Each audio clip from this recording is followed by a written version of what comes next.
বৈষম্য বিরোধী ছাত্র আন্দোলনে অংশ নিয়ে ১৯ জুলাই রাজধানীর যাত্রাবাড়ীতে পুলিশের গুলিতে আহত হন চুয়াডাঙ্গার মোফাইল হোসেন। পুলিশের ছোড়া গুলিতে ডান উরুতে গুলিবিদ্ধ হয়ে অনেকটাই অচল হয়ে পড়ছেন। অর্থাভাবে পরিবারের একমাত্র উপার্জনক্ষম ব্যক্তির চিকিৎসা নিয়ে দেখা দিয়েছে অনিশ্চয়তা। চুয়াডাঙ্গা থেকে জহির রায়হান সোহাগের তথ্যছবিতে জানাচ্ছেন ইমরুল কায়েস। নগদের সর্বোচ্চ বার ১৬৭ টাকা রিচার্জে পাবেন ১ লাখ টাকা পুরস্কার। আরও আছে প্রতি সপ্তাহে পুরস্কার ও ক্যাশব্যাক।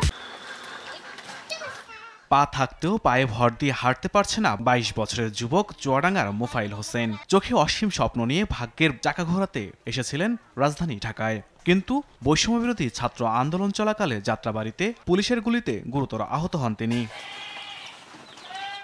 পরিবার ও স্বজনরা জানায়, যাত্রাবাড়ির একটি সিলিং ফ্যান কারখানায় কাজ করতেন মোফাইল। তার উপার্জনেই মা বাবা সহ ভাই বোনের সংসার চলত। বৈষম্যবিরোধী ছাত্র আন্দোলনে পুলিশের সঙ্গে আন্দোলনকারীদের পাল্টাপাল্টি ধাওয়ার এক পর্যায়ে পুলিশের ছোড়া গুলি তার ডান উরু ভেদ করে হাড় ভেঙে পেছন দিয়ে বের হয়ে যায়। সামর্থ্য অনুযায়ী উন্নত চিকিৎসা হলেও জীবনের গতি থেমে গেছে মোফাইলের। পুলিশ একের পর এক গুলি চালাতেই থাকে, চালানোর পরে তারপরে আমরা আন্দোলন ছাড়ি নাই। তারপরে পুলিশের গুলি খাইতে খাইতে একের পর এক ধাওয়া পাল্টা হতেই আছে। একবার ওরা আগায় আমরা আগাই। তো যখন ঠিক রাত ১২টা বাজে তখন পুলিশের গুলিতে আমি আহত হয়ে পড়ি। দরিদ্র পরিবারের উপার্জনক্ষম সন্তানের চিকিৎসা করাতে হিমশিম অবস্থা মা বাবার। মোফাইলের যথাযথ চিকিৎসার জন্য সরকারি সহায়তার দাবি তার পরিবার ও এলাকাবাসীর। পায়ে আবার ফের ইনফেকশন বাড়ছে।